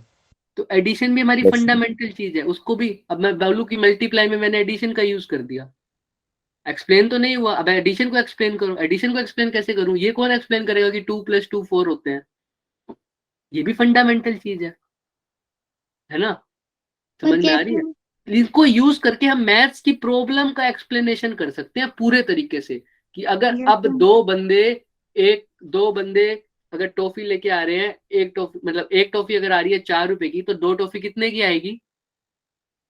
8 रुपए। इस चीज को मैं एक्सप्लेन कर सकता हूँ। कैसे एक्सप्लेन करूंगा? इस चीज को मैं फंडामेंटल की फॉर्म में एक्सप्लेन करूंगा। कैसे? कि भाई अगर एक टॉफी आ रही है 4 रुपए की मान लो, तो 2 टॉफी कितने की आएगी? 2 × 4। क्योंकि ये मेरा फंडामेंटल कंसेप्ट पता है मुझे, मल्टीप्लीकेशन का फंडामेंटल, कि हाँ ये मैं सीख के आया हूँ पहले से कि मल्टीप्लीकेशन फंडामेंटल होती है, कि हाँ क्योंकि 2 × 4 का मल्टीप्लाई 8 है, इसलिए इसका आंसर 8 आएगा। मैंने इस चीजों को किसकी फॉर्म में एक्सप्लेन किया? किनकी फॉर्म में एक्सप्लेन किया? फंडामेंटल्स की फॉर्म में एक्सप्लेन किया, कि हाँ मेरे को ये तो नहीं पता कि 2 × 4 8 होते हैं, मुझे ये तो नहीं पता 1 2 3 4 ऐसी काउंटिंग क्यों आई है, लेकिन मुझे इतना पता है कि अब मेरी प्रॉब्लम सॉल्व होगी तो वो इन फंडामेंटल चीजों की वजह से सॉल्व होगी। समझ में आ रही है चीजें? अभी धीरे धीरे आगे पढ़ेंगे हम। तो ऐसे ही मैं ये बोल रहा हूँ, ये पॉजिटिव और पॉजिटिव चार्ज वाली बात है ना, कि ये रिपेल ही क्यों होते हैं। असली में किसी ने ऐसा थोड़ी देख लिया था कि एक पॉजिटिव चार्ज पड़ा है, ये नाम तो हमने खुद ने दिया है। असली में तो उन्होंने कोई 2 ऑब्जेक्ट देखे जो चार्ज्ड थे, उनके चार्ज के बारे में हमें कुछ नहीं पता था। हमें जो ऑब्जर्व हुआ ना, उसको देखा कि ये दोनों एक दूसरे से क्या हो रहे थे? रिपेल हो रहे थे। फिर उन्होंने 2 ऑब्जेक्ट ऐसे देखे जो एक दूसरे की तरफ क्या हो रहे थे? अट्रैक्ट। उन्होंने कहा भाई ऐसे ही बहुत सारे ऑब्जेक्ट देखे, कुछ रिपेल हो रहे थे, कुछ अट्रैक्ट हो रहे थे, किसी पे कुछ इफेक्ट नहीं पड़ रहा था, कईयों को तो ऐसे रख दो कोई इफेक्ट ही नहीं हो रहा। तो अब उन्होंने देखा कि हाँ यार इनको अब हमें कैटेगराइज करना है, हम समझ तो गए, अब इनको मैं एक्सप्लेन नहीं कर पा रहा, क्योंकि ये फंडामेंटल चीजें हैं, ये मैंने इनका नेचर ही ऐसे है। क्योंकि मैंने शुरुआत ही कहाँ से करी है कि ये दोनों कैसे हो रही हैं? रिपेल। ये दोनों क्या हो रहे हैं? अट्रैक्ट। हाँ, इनका रीजन ये दे सकता हूं मैं कि ये जो सब हो रहा है किसकी वजह से हो रहा है? इलेक्ट्रॉन्स की वजह से। हालांकि इसका रीजन है हमारे पास, क्या? थोड़ा बहुत। इलेक्ट्रॉन्स क्या है? इलेक्ट्रॉन्स का ट्रांसफर होता है, इलेक्ट्रॉन्स का अट्रैक्शन होता है। लेकिन मैं ये नहीं बता पाता कि ये चार्ज पॉजिटिव ही क्यों है, ये चार्ज नेगेटिव ही क्यों है। ये कभी सोचा है कि इसके अब Na के अंदर एक इलेक्ट्रॉन लूज कर दिया तो हम ऐसे लिखते हैं ना, Na पॉजिटिव। कोई ऐसे क्यों नहीं लिख लेता? Na नेगेटिव क्यों नहीं लिखा? पूछो सर एक इलेक्ट्रॉन की कमी हो गई है ना, यही बोला सबने। लेकिन अच्छा मैं कहूँ सर एक इलेक्ट्रॉन की कमी को आपने पॉजिटिव ही क्यों लिखा, नेगेटिव लिख देते? सर क्योंकि प्रोटॉन ज्यादा हो गए और उसका चार्ज पॉजिटिव है। प्रोटॉन्स पे आपने पॉजिटिव चार्ज ही क्यों दिया सर, नेगेटिव क्यों नहीं दे देते? सर ये पहले मैंने पूछा था एक बार क्वेश्चन और सर ने बोला लिखते ऐसे हैं। हाँ, अगर सुनिए, जब डिसाइड होता है ना किसी भी चीज के बारे में, वो सब कम्युनिटी डिसाइड करती है। अगर हम शुरू में पढ़ लेते कि ये 2 ऑब्जेक्ट हैं अगर दूर जा रहे हैं, तो मैं इसको पॉजिटिव बोल देता हूँ, इसको नेगेटिव बोल देता हूँ, तो हम यही पढ़ते कि पॉजिटिव और नेगेटिव दूसरे के दूर जाते हैं। ये हमने ही बोला है कि 2 सेम चार्जेस हैं, क्योंकि हमने इनको सेम नाम क्यों दे दिया? पॉजिटिव और पॉजिटिव इसलिए बोला क्योंकि इसका नेचर भी देखा, इसका नेचर भी देखा, ये दोनों एक दूसरे के साथ सेम बिहेव कर रहे थे, तो मैंने कहा पॉजिटिव दे देता हूँ। ये पॉजिटिव और नेगेटिव का नामकरण मैंने अपनी तरीके से किया है। समझ में आई है ये बात? Yes sir. अगर तुम बोल देते कि एक इलेक्ट्रॉन एक्स्ट्रा को मैं नेगेटिव की जगह क्या बोल दूंगा? पॉजिटिव। अगर शुरू से ऐसा चलते तो तुम पॉजिटिव बोलते आज इसको। तो तुम्हें पता क्या रीजन देते? फिर तुम्हें रीजन देते, अब तुम्हें ये रीजन देते हैं कि Na ने एक इलेक्ट्रॉन लूज कर दिया तो एक पॉजिटिव आ गया, क्योंकि लूज कर दिया, कमी हो गई, बेचारा पॉजिटिव है ना। अब उस टाइम अगर उल्टा पढ़ते तो तुम कैसे लिखते कि Na ने एक इलेक्ट्रॉन लूज कर दिया ना, उस बेचारे के पास कमी आ गई, अब उसने नेगेटिव हो गया बेचारा, तो तुम ये रीजन पढ़ते, तो रीजन तुम्हारे उलट जाते। समझ में आ रहा है? ये तो सिर्फ याद रखने का तरीका है। तो मेरा मेन मोटिव ये था, भटको मत।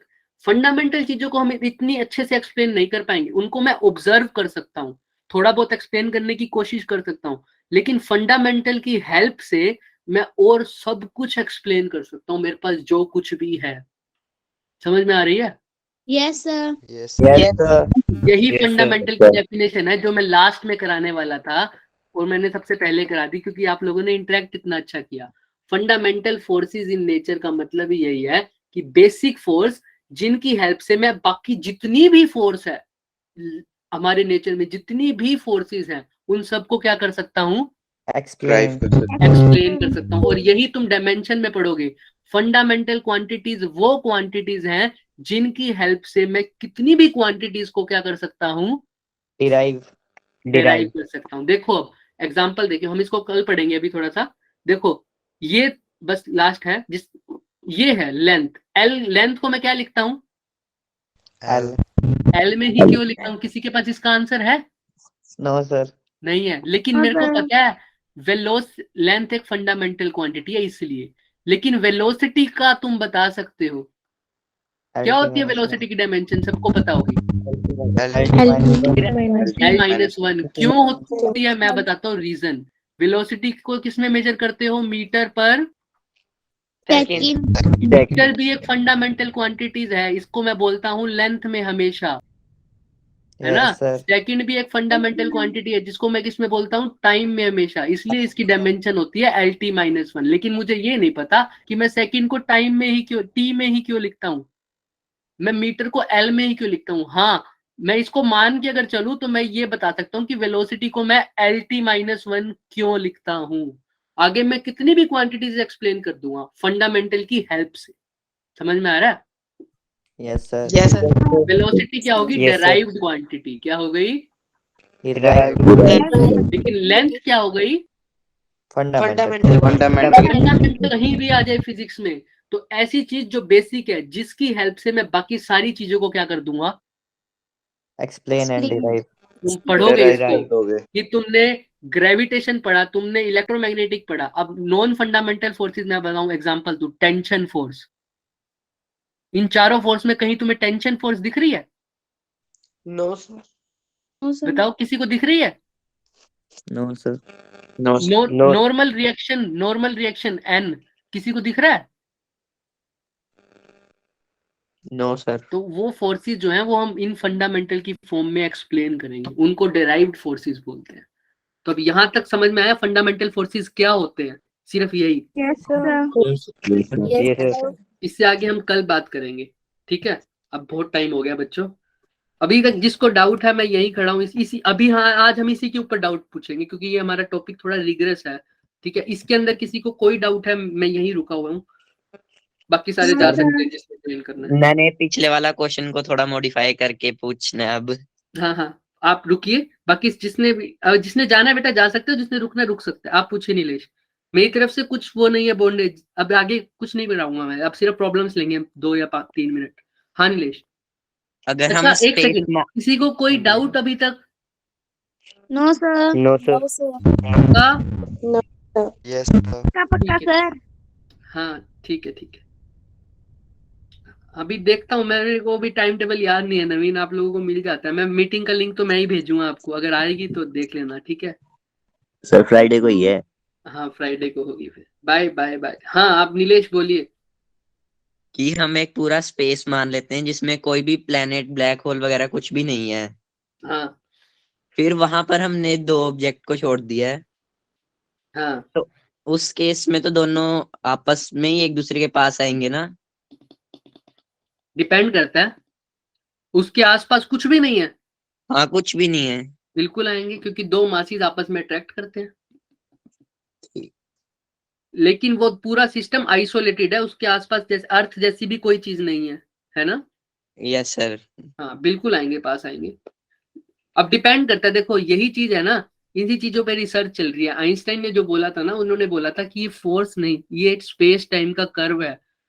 अब देखो पास भी आ सकते हैं। अब देखो सन और अर्थ एक दूसरे को अट्रैक्ट नहीं कर रहे क्या?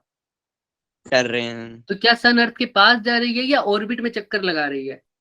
ऑर्बिट में चक्कर लगा रही है। तो ये डिपेंड करता है कि वो पास आएंगे या रिवॉल्व करेंगे। हाँ, ये पक्का है कि इनके बीच में जो फोर्स होगी वो क्या होगी? ग्रेविटेशनल फोर्स होगी। ये जो मतलब एक अच्छी से अच्छी यूट्यूब पे वीडियो है, देखा करो। स्पेस टाइम बेंडिंग को उन्होंने एक्सप्लेन कर रखा है एक मतलब बेंडिंग की फॉर्म में। एक पर्दा लिया हुआ है, उसके अंदर मोटी बॉल डाली है, फिर उसके अंदर छोटी बॉल डाली है, वो आपस में रोटेट करती है ऐसे। देखा है किसी ने ये वीडियो? यस सर, देखिए। हाँ, तो वो ग्रेविटेशनल फोर्स ही है ना, वो एक्सप्लेन कर रखा है एक्सपेरिमेंटल उसको। Yes sir. हाँ, तो और किसी का कोई क्वेश्चन? सर मेरा, हाँ बोलिए बोलिए, बिल्कुल। सर जो आपने सर वही पूछा था rocket क्वेश्चन की वैक्यूम में हाँ, वो feather वाला कह और रहे हो क्या? वैक्यूम वो वाला? वाले हाँ, तो आपको मैंने बोला था कि अगर बताओ वैक्यूम में अगर मैं पेन फेंकूं तो क्या नीचे गिरेगा? यस सर, गिरेगा। गिरेगा, बिल्कुल गिरेगा। और अब आपका क्वेश्चन क्या था? सर रॉकेट वाला था। वो तो ठीक है, नहीं, जो एक बंदे ने वैक्यूम का पूछा था, शायद नीलेश ने ही पूछा था। हाँ हाँ, मैंने ही पूछा था। क्या था वो क्वेश्चन? समझ में आ गया क्या? हाँ हाँ, आ गया। ठीक है, जिसको भी नहीं आया वो क्वेश्चन एक बार रिपीट कर दो, क्या पता कईयों को ना आया। वो क्वेश्चन क्या था? कि अगर हम दो बॉडीज को वैक्यूम में गिराएंगे तो वो अ, आपस में सेम सेम टाइम पे क्यों आएगा, शायद ऐसा कुछ था। हाँ जी, यही था। हाँ, अनिक आपको समझ में आ गया ये क्वेश्चन? Yes sir. ठीक है। सर क्योंकि उसमें ग्रेविटी नहीं लगेगी। नहीं, ग्रेविटी लगेगी। ग्रेविटी होगी नहीं सर वैक्यूम में तो। क्या आप वैक्यूम में ध्यान से देखो, वैक्यूम को अभी अब देसी भाषा में समझो तो एयर नहीं है अभी के लिए वहां पर। Yes sir. और भी बहुत चीजें नहीं है, लेकिन उसके अंदर मासिस तो है ना जो अट्रैक्ट कर रहे हैं। ग्रेविटेशनल फोर्स पे मैंने क्या शर्त लगाई है कि एयर होनी चाहिए? नहीं। सिर्फ मास होना चाहिए। मास तो है ना, यस सर। तो अट्रैक्शन तो हो गई। अगर वो चीज गिर रही है, कोई चीज गिर रही है, न्यूटन ने क्या बोला था, वो गिर किस वजह से लिया? ग्रेविटेशनल फोर्स की वजह से ही तो गिर रही है। Yes sir. तो फिर गिर रही है तो ग्रेविटेशनल फोर्स है, वहां पे एयर नहीं है। तो एयर एक्चुअल में जब हम एप्पल को और पंख को गिराते हैं ना, तो जो असली में जो रोल डाल करता है, अर्थ तो दोनों को सेम अट्रैक्ट कर रही है। Yes sir. ये तो हवा है जो पंख को ज्यादा दूर हटा देती है, पंख को अपोजिट डायरेक्शन में ज्यादा फोर्स लगा पाती है। क्या वही हवा एप्पल को अपोजिट डायरेक्शन में फेंक सकती है? सर अगर तेज चली हो तो फेंक देगी। लेकिन क्या मतलब पंख के कंपैरिजन में ज्यादा फोर्स लगा पाएगी? No sir. नहीं ना। तो पंख के कंपैरिजन में एप्पल जल्दी वापस आएगा अगर वैक्यूम मतलब एयर है तो। अगर एयर नहीं है तो दोनों सेम टाइम। दोनों सर बराबर। क्योंकि उसमें ऐसे जो क्यों पर? एक्सेलरेशन है वो बराबर हो जाती है उसमें। हाँ, ग्रेविटेशनल एक्सेलरेशन जिसको हम बोलते हैं जी, कांस्टेंट नहीं होती, 9.8 मीटर पर हाँ सेकंड जी। स्क्वायर। Yes sir. दोनों के ऊपर वही एक्सेलरेशन होती है, तो जो इफेक्ट आता है ग्रेविटेशनल का तो सेम है, लेकिन एयर की वजह से दोनों का इफेक्ट होता है। ठीक है। Yes yes sir. सर। हाँ, अभी थोड़ा सा और पढ़िएगा। अभी इसके अंदर और किसी को कोई डाउट? केशव, आप इसी के अंदर कुछ पूछ रहे थे या रॉकेट वाला क्या कह रहे थे आप? तो मैं रॉकेट वाला ही पूछ रहा था, उसके अलावा क्या दो रॉकेट और वाला? मतलब। हाँ ठीक है, बाकी सबका डाउट क्लियर हो गया? Yes sir. तो केशव जिसने सुनना है वो सुन ले। केशव, उसमें क्या था वो हम कल डिस्कस करेंगे, बाकी मैं आपको थोड़ा सा और एक्सप्लेन करने की कोशिश करता हूँ। उसमें क्या था, जिसने जाना है वो जाए। कि मेरे पास जो ये फोर्स है ना, स्ट्रॉन्ग न्यूक्लियर फोर्स, दिख रही है केशव? Yes sir. ये स्ट्रॉन्ग न्यूक्लियर फोर्स होती है ना, ये शॉर्ट रेंज तक होती है। कहाँ तक होती है? Short range. अब एक तो होता है, देखो, लंबी रेस का घोड़ा, सुना हुआ नाम? Yes sir. Yes sir. एक होता है, यस चलो सर। ऐसे समझो, एक है हाथी और एक है घोड़ा। अगर कंपटीशन कराया जाए दौड़ने का तो कौन जीतेगा? घोड़ा। घोड़ा। घोड़ा। और कंपटीशन कराए फाइटिंग का तो कौन जीतेगा? हाथी। हाथी। हाथी। यही रीजन है। ये घोड़ा हो गया हमारा, हाथी हो गया हमारा इलेक्ट्रोमैग्नेटिक फोर्स। इलेक्ट्रोमैग्नेटिक भी नहीं बोलूंगा मैं, स्ट्रॉन्ग न्यूक्लियर फोर्स। क्या हो गया? Strong nuclear force. और ये घोड़े से भी गधा मान लूं एक मैं, बीच में आ जाए, वो दूर तक जा तो सकता है लेकिन वो जीत नहीं पाता, वो हो गया हमारा ग्रेविटेशनल फोर्स। क्या हो गया? Gravitational force. ग्रेविटेशनल फोर्स सबसे तो अगर वीकेस्ट होती है। लड़ाई हो कि एक जगह पर खड़े खड़े घोड़े और हाथी के बीच में अगर लड़ाई है, मान लो, ठीक है, घोड़े को ही मान लो चाहे ग्रेविटेशनल फोर्स, घोड़े और हाथी के बीच में लड़ाई है केशव, एक ही जगह पर खड़े खड़े मारना है, तो कौन जीतेगा? हाथी। हाथी जीतेगा ना। तो अगर छोटी सी एरिया में कोई लड़ाई हो रही हो ना, मतलब अब रॉकेट एटम्स की बात करूंगा, मतलब एटम का मतलब छोटा सा Yes, sir. एरिया, तो उस टाइम कौन Yes, जीतेगा? sir. इलेक्ट्रोमैग्नेटिक फोर्स जीतेगी या ग्रेविटेशनल फोर्स जीतेगी? इलेक्ट्रोमैग्नेटिक। इलेक्ट्रोमैग्नेटिक। लेकिन जब बात करते हैं रॉकेट की, तो एरिया वगैरह सब बढ़ जाता है, क्योंकि ये कैसा ऑब्जेक्ट है? मैक्रोस्कोपिक है। मैक्रोस्कोपिक है। अब मैं बोल सकता हूँ, देखो ताकतवर तो अभी भी क्या है? हाथी है। लेकिन क्या हाथी जीतेगा? हाथी ज्यादा दूर तक नहीं जा पाएगा। हाथी कहाँ तक ही जा पाता है? छोटे लेवल तक। तो यहाँ पर कौन जीतेगा? घोड़ा। घोड़ा। हाँ, ग्रेविटेशन यानी घोड़ा। मतलब क्यों बोला मैंने ऐसे? क्योंकि जब बड़ी बॉडीज की बात करते हैं ना, तो हमारा अर्थ से अट्रैक्शन देखते हैं हम ज्यादा, और इनके बीच में मासिस के, बड़े बड़े मासिस के बीच में अट्रैक्शन देखते हैं। जैसे ही बड़े बड़े मासिस के बीच में अट्रैक्शन देखते हैं तो डिस्टेंस बढ़ जाता है हमारा। क्या बढ़ जाता है? डिस्टेंस। तो यहाँ पर डिस्टेंस का रोल आ जाता है केशव, डिस्टेंस का। जब हम एटम की बात करते हैं ना, तो वो न्यूक्लियस होता है, वो बहुत छोटे डिस्टेंस पर है। बहुत छोटे डिस्टेंस पर हम जब भी बात करते हैं तो कौन सी फोर्स अच्छी रहती है हमारे पास, हावी रहती है? नहीं नहीं, इलेक्ट्रो तो रहती है, उससे भी ज्यादा स्ट्रॉन्ग कौन सी है? एक strong nuclear force. Strong nuclear force. जब भी एटॉमिक लेवल पे बात करें तो हाथी ही हमारा पावरफुल है, स्ट्रॉन्ग। लेकिन जब हम बड़े लेवल की बात करते हैं ना, तो डिस्टेंस बढ़ जाता है, क्योंकि एटम के अंदर तो सब कुछ बहुत छोटे छोटे एरिया में है, तो वहां तक तो उसका इफेक्ट है। अब इसका ऐसा समझो कि इलेक्ट्रोमैग्नेटिक का इफेक्ट इसी सर्कल तक है, इस न्यूक्लियस के सर्कल तक। अगर न्यूक्लियस, अब क्या रॉकेट में सिर्फ न्यूक्लियस का सर्कल इतना ही है? रॉकेट हमारा, रॉकेट का साइज तो बहुत बड़ा है न्यूक्लियस से, है ना? तो वहां पर जो इफेक्ट करेगा वो ग्रेविटेशनल फोर्स करेगा, क्योंकि उसका साइज बड़ा हो जाता है मैक्रो में। हाँ, लेकिन अगर तुम छोटी लेवल पे बात करोगे ना, न्यूक्लियस लेवल पे कोई भी फिनोमिना ले लो, उसके अंदर कौन सी फोर्स आएगी हमेशा? कौन सी फोर्स आएगी केशव? सर छोटी पे पूछा कि बड़ी पे? छोटे लेवल पे सर तो strong nuclear. Strong nuclear force. इसीलिए तुम क्लास 12th में पढ़ोगे, हालांकि इसको कल मैं बहुत अच्छे से एक्सप्लेन करूंगा टाइम के बाद, तब ये तुम्हें सब समझ में आ जाए, क्योंकि उसके पहले हम ये पढ़ चुके होंगे उस टाइम, ये पूरा पढ़ चुके होंगे और ये पूरा पढ़ चुके होंगे। आज मैं एटम वाला एग्जांपल दे रहा था ना, लेकिन आप लोगों ने इंटरेक्शन अच्छी की तो हम फंडामेंटल पे वापस पहुंच गए। तो कल आपको ये पढ़ाऊंगा, उसके बाद ये समझ में आ जाएगा। तो अभी के लिए देखो, मैंने बोला छोटे लेवल पे जो वर्क करेगा वो स्ट्रॉन्ग न्यूक्लियर फोर्स है, और स्ट्रॉन्ग न्यूक्लियर फोर्स भी वर्क करेगा और इलेक्ट्रोमैग्नेटिक फोर्स भी वर्क करेगा ज्यादा। तो हम क्लास 12th में ना, जब हम चार्जेस के बारे में पढ़ते हैं ना केशव, यस सर, तो हम ये ग्रेविटेशनल फोर्स है ना जो, उसको नेग्लेक्ट मान लेते हैं, नेग्लेक्ट कर देते हैं। बहुत कम क्वेश्चन होंगे जिसमें उसका इफेक्ट आएगा, अगर इफेक्ट होगा तो हमें पहले से गिवन होगा, वरना हम इनको क्या मान लेंगे ग्रेविटेशनल फोर्स को? नेग्लिजिबल। वो इसलिए क्योंकि ग्रेविटेशनल फोर्स बाकी फोर्सेस के मुकाबले, इन दोनों फोर्सेस के मुकाबले क्या होती है? बहुत ज्यादा। नहीं, रेंज तो ज्यादा होती है इसकी, लेकिन स्ट्रेंथ क्या होती है? वीक होती है, क्योंकि ये घोड़ा है या गधा है, ऐसे समझ लो, है ना? तो इसीलिए हम ये आप तो 12th गधा का, था। आज चाहे आप 12th की बुक उठा के देख लेना, उसके अंदर जहां पर भी ये इलेक्ट्रोमैग्नेटिक फोर्स आएगी, इलेक्ट्रिक फोर्स आएगी, दो चार्जेस हैं आपस में, हम जब अट्रैक्ट करते हैं ना, उनके बीच में फोर्स देखते हैं, तो सिर्फ यही फोर्स देख रहे होते हैं, इलेक्ट्रिक फोर्स। उस टाइम भी क्या दो चार्जेस पड़े हैं, उनके ऊपर ग्रेविटेशनल फोर्स नहीं लग रही होगी केशव? सर लग तो रही होगी पर मास बहुत कम है। मास भी चलो अब बड़ी दे दो ना अगर, फिर भी, है ना?